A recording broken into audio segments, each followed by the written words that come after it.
बाबा जी ने अपनी पहली बीवी के होते हुए खूबसूरत और जवान उम्र मुर्दनी लाकर सौकन डाल रखी थी। माशी हालात ख़राब हुए तो इसके अलावा कोई और चारा ना रहा कि एक को तलाक दे दें। किस को दें, ये बहुत ही मुश्किल मरहला था। एक तरफ उम्र भर का साथ था तो दूसरी तरफ सकाफत और हुस्न की मेराज।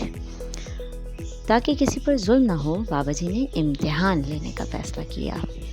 बाबा जी ने अपनी दोनों बीवियों को 10-10 हज़ार रुपये दिए और 2 हफ्तों के लिए कहीं चले गए। वापसी पर उन्होंने देखा कि इनकी पहली बीवी ने 2 हफ्तों में अपना गुजारा करके भी 3500 रुपये बचा रखे थे, जबकि जवान और हसीन बीवी ने ना सिर्फ 10,000 रुपये खर्च कर दिए थे बल्कि इधर उधर से लेकर खर्च करने के लिए उधार भी ले रखा था। बाबा जी ने फैसला किया कि इनकी पहली बीवी इंतहाई किफ़ायतशुआर है, किसी न किसी तरह अपना गुजारा और ख़र्चा चला लेगी, जबकि दूसरी बेचारी नौजवान बीवी इनके बगैर भूखी मर जाएगी। बस इसलिए उन्होंने अपनी पहली बीवी को तलाक दे दी।